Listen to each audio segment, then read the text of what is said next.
A Short History of Morrowind by Jeanette Sitter. Some excerpts from the book's introduction and its section on Vvardenfell. From the introduction. Led by the legendary prophet Veloth, the ancestors of the Dunmer, exiles from Altmer cultures in present-day Somerset Isle, came to the region of Morrowind.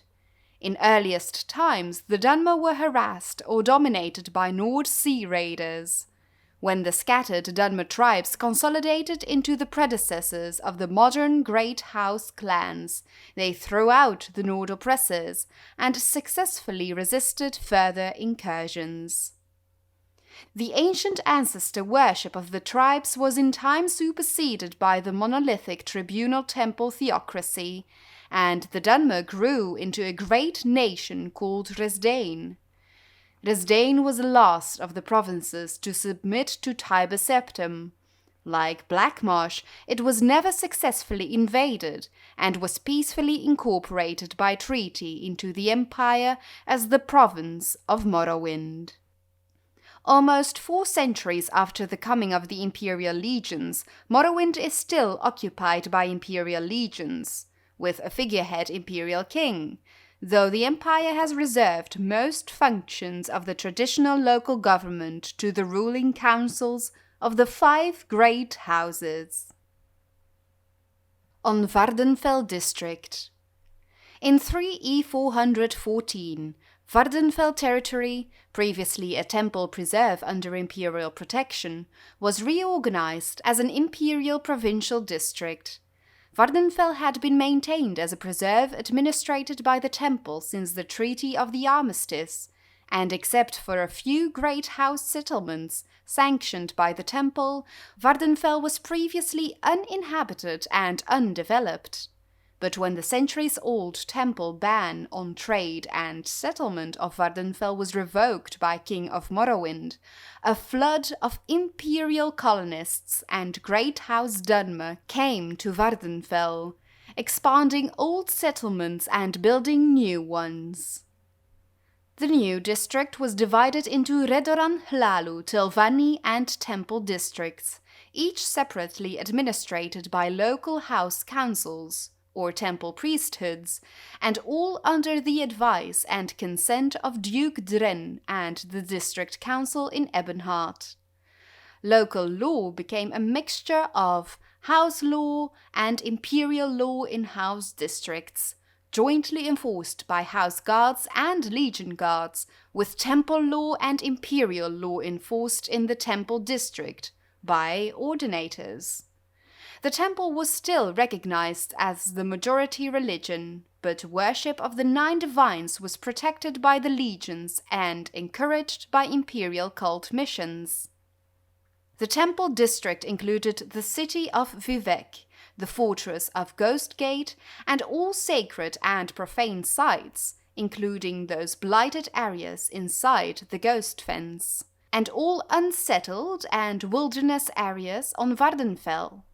In practice, this district included all parts of Vvardenfell not claimed for Redoran, Hlalu, or Telvanni districts.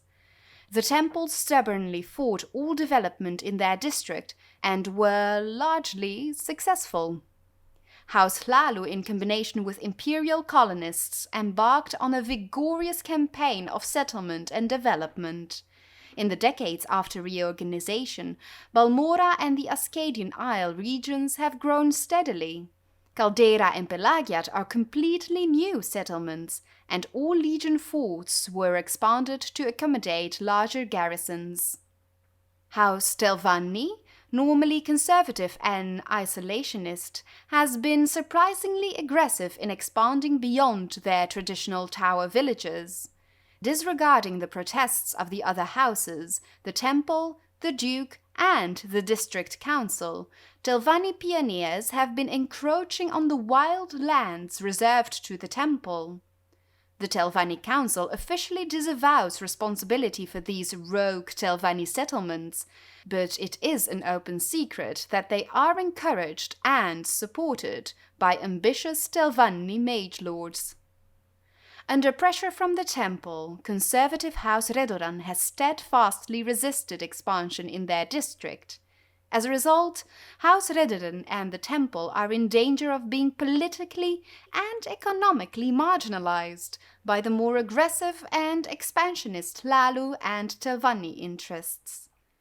The imperial administration faces many challenges in the Vardenfell district, but the most serious are the Great House rivalries, animosity from the Ashland nomads, internal conflicts within the temple itself, and the Red Mountain Blight. Struggles between Great House, temple, and imperial interests to control Vardenfell's resources could at any time erupt into full-scale war. Ashlanders raid settlements, plunder caravans, and kill foreigners on their wild lands. The temple has unsuccessfully attempted to silence criticism and calls for reform within its ranks. But most serious are the plagues and diseased hosts produced by the blight storms sweeping out from Red Mountain. Vardenfell and all Morrowind have long been menaced by the legendary evils of Dagoth Ur and his ash vampire king dwelling beneath Red Mountain. For centuries the temple has contained this threat within the Ghost Fens, but recently the temple's resources and will have faltered, and the threat from Red Mountain has grown in scale and intensity.